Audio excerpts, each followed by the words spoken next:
Chapter 26. Into the Abyss. Hundreds of hungry eyes were staring at Cato from a pool of darkness, with every intention of ripping him apart and tearing into his flesh.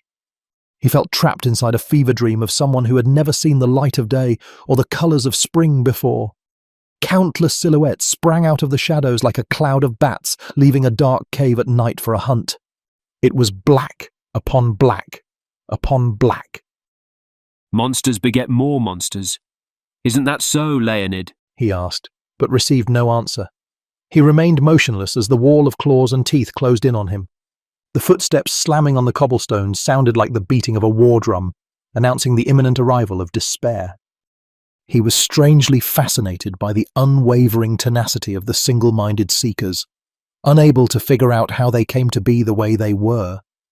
The ability to sense aura was considered one of the greatest blessings one could receive from the holy goddess.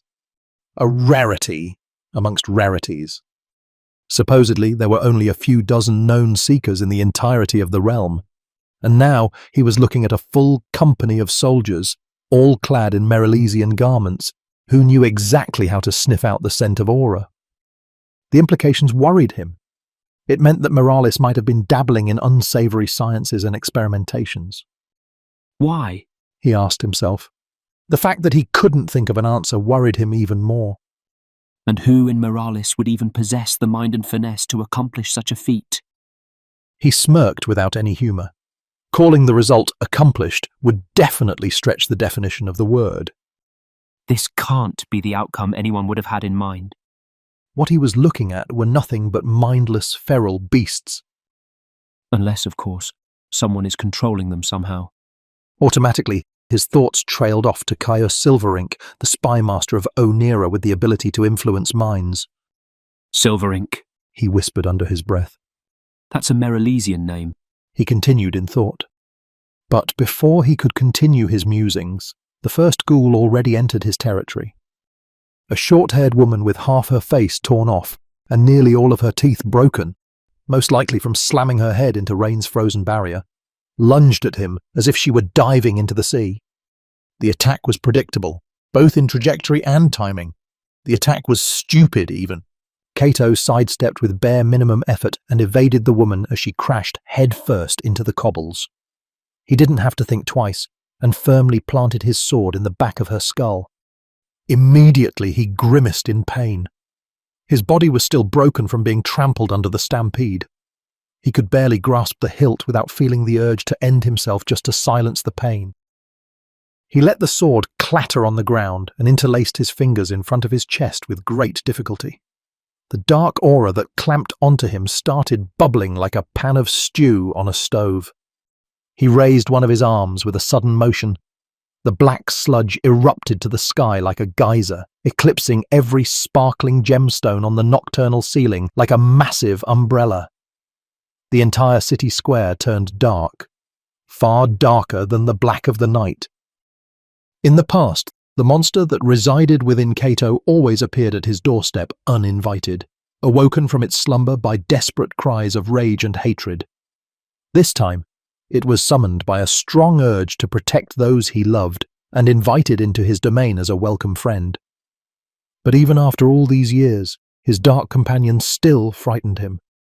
Perhaps it was because so many years had passed since they first met that gave him the true reason to fear. Monsters beget more monsters, he remembered Leonid saying, and for the past 12 years, his monster had been feeding more than once. Piper Loxwald, Minari Oniyume, Leonid Redmayne. They all changed him in one way or another. At times, he still refused to accept the reflection in the mirror as his own. He started tapping his hips with his mangled fingers as he watched the shadows in the dark close in on him. He couldn't help but to sympathize with the frenzied Merylesians. Whether they chose this path willingly or not, this couldn't be what they signed up for. And now I will swallow you into the abyss. He turned his eyes to the blackened sky and raised his hands above his head. The cloud-like aura swirled like a cyclone until it started to take on the shape of an enormous winged creature. He brought down his arms with force. The auric monster immediately answered the command by diving down at a frightening pace, passing through the horde like a puff of smoke blown through cloth, and leaving behind a sticky residue of viscous black plasma that latched onto the ghouls like leeches. Cato instantly flinched and dropped down on one knee. Countless new memories invaded his mind within a single heartbeat. Images he had never seen before were flashing in front of his eyes, forcing him to live through the past lives that were now his. He suddenly remembered all of the instances that were non-existent to him less than a second ago. The deluge of new experiences left him mentally and physically depleted. He wanted nothing more than to give his weary mind a good, long rest. But a part of him still knew that he wasn't done with his task. Far from it. I am Cato Knight, he said through clenched jaws as if to validate his very existence. I am the Lord of Serenity Hills. He buried his face into his trembling hands, peeking through broken fingers and seeing that rain was taking down the frozen barrier that had kept them safe throughout the onslaught. He was so immensely proud of her, but the feeling gradually slipped away. Next to the young blonde, Maya was furiously pointing a finger at Peyton and Cameron, and then at him. Even from afar, he could see the worry on her face. It hurt him to see her like that. Their eyes met for a brief moment, but he felt strangely disconnected from her. It was as if he were staring at a mere painted portrait of her, as if she had only once existed in a distant dream. That hurt him even more, so much so that blood was dripping from his eyes. But he couldn't allow himself to mourn, and that was simply the worst. I am an orphan from Moonshield, he hissed and willed himself back to his feet. It felt like conquering a steep mountain. I am a son of Onira. He heaved a heavy sigh. Remember. Memories of his past lives kept flashing before his eyes. People he had never met before suddenly felt like loved ones he had known for ages. I am Cato Knight. In mere seconds, he gained knowledge that spanned across 16 lives and nearly 400 years. He was getting buried underneath the landslide of foreign memories that were no longer foreign. I am the Lord of Serenity Hills. He could barely remember why he was saying what he was saying, but knew it was immensely important that he did. I am an orphan from Moonshield. Even to himself, his own words sounded untrue. He was, in fact, the son and daughter of 32 fathers and mothers. He was the father and mother of 11 sons and daughters. He was the brother and sister of 29 siblings. I am a son of Onira. The voices in his head were growing louder and louder, but he forced himself to ignore them, straining his brain until it wept. A thin stream of blood trickled down from his nose, painting his lips red. Dozens of ghouls were clambering over the piles of corpses that were scattered across the city square. It didn't bother them in the slightest that they were flailing around in the blood and guts of their comrades. All they cared for was the irresistible scent of Cato's black aura. All of the sudden, a gentle breeze swept by, bestowing him with a moment of clarity. It was as if the heavens split open just to let a ray of light pass. A single flicker of brightness to cast away the dark. I am Cato Knight, the Lord of Serenity Hills, an orphan from Moonshield, and a son of Onira, he said, fully convinced of its truth. Red lines were pouring out of every thinkable orifice of his face. He forced his palms together and let out a roar. The black mass gathered around him once more and rose to the sky in the form of a shapeless apparition that mirrored his posture. He violently threw his arms to the ground like an artist, passionately tearing off a cloth to reveal his greatest masterpiece. His dark companion mimicked the motion and shoveled its claws into the ground, splattering the city square with a substance that smothered everything it touched in black flames. I am. He began, but struggled to finish his sentence. I am. He tried again, but couldn't even remember what he was trying to accomplish anymore.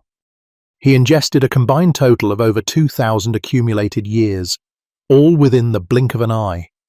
He gained the experience of 69 lives, each with their own memories, dreams, relations, and emotions. It was too much for him to bear. His eyes were quivering at the sight of destruction.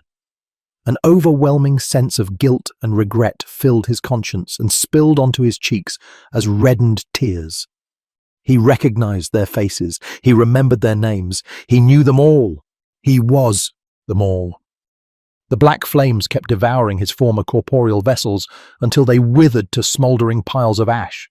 He whimpered and helplessly collapsed on his knees. A small group of remaining ghouls was still approaching him on crippled legs, but he only stared at them with a face full of blood. Rocky? He said. A desperate dissonance clung to his voice. What are you doing, man? What happened? You look like shit, bro. He started laughing, but abruptly stopped when he realized that his brother wasn't hearing what he said. Rocky was baring his teeth, but not because he was rejoicing to see his brother. With Maple, Luna, and Lieutenant Clay by his side, he was out on a hunt. And together, they were slowly cornering their prey like a pack of feral beasts. Why are you doing this? Cato asked quietly, but didn't recognize the voice as his own. He was nauseous and completely discombobulated. He wanted to bury his face into his hands, but screamed in horror at the sight of his mangled fingers that were covered in black sludge. All of the sudden, the severed heads of Luna, Maple, and Lieutenant Clay hit the cobbles in front of him with a few dull thuds. He bounced back in shock, covering his face with elbows and forearms. A mountainous man carrying a massive two-hander was hulking over him. He could only curl up into a ball. Please don't hurt me! He turned to Rocky for help, but his whole world shattered and fell apart when he saw the lifeless body of his baby brother collide with the cobblestones. No! He wailed. This can't be real! Snap out of it, Cap! He heard someone yell at him. Cap? He muttered in confusion and raised his head to meet the young woman who got down on her knees in front of him. All thoughts instantly vanished from his mind when he stared into her hauntingly mesmerizing eyes. Nothing else seemed to matter. Nothing else seemed to exist. Only the green, gold, bronze, aquamarine, and everything in between that sparkled in the dark like twinkling stars. Captain, are you feeling all right? She asked and reached for his hands. He flinched and bounced back. Captain, he mumbled. Suddenly his demeanor turned grim, and he was biting on his teeth until they squeaked. His eyes widened to a white fury marked with red lines. Where is the captain? He growled. A thick black liquid began to ooze from his pores and crawl onto his skin like tar. The woman tried to reach out to him again, but was pulled back by the mountainous man behind her. The giant made a few frantic signs with his hands in a hurry. She angrily shook her head in denial of whatever he said with his hands. Nonsense! She hissed. Cap would never harm us, Cameron. He needs our help. So you do know the captain? Cato said and slowly rose to his feet, picking up a dagger from a fallen comrade along the way. I will ask you one last time. Where is he? Where is the captain? Without allowing her the time to answer, he gave flight to the blade with a lightning-quick flick of his wrist. The woman twisted her body to evade the attack, but noticed halfway that it wasn't even aimed at her. She followed the projectile with widened eyes when she realized the dagger was flying toward the healer instead. She immediately stretched her arm with her fingers spread wide, carefully traced the projectile's trajectory, and squeezed her hand into a tight fist right before the dagger reached her comrade. The weapon vanished into nothingness. She heaved a sigh of relief, but every part of her body tensed up when she suddenly felt a menacing presence emerge directly next to her. Blood kept spilling out of his eyes, nose, ears, and mouth as he answered her horrified look with a red and black grin. I might let you live if you tell me where to find the captain. I'm sure our queen will show mercy to those who cooperate. Your queen? She asked in surprise and carefully took a few steps backward. Just who exactly do you think you are? Her question confused him. The answer seemed crystal clear less than a second ago, but now it had him shaken to the core. He grabbed his bloodied face, and only then noticed the unnatural twists of his fingers. I am, he began, but didn't understand why he said it, and couldn't get himself to finish the sentence. He remained motionless for a moment, when all of the sudden, a gust blew past and swept away any doubt from his mind.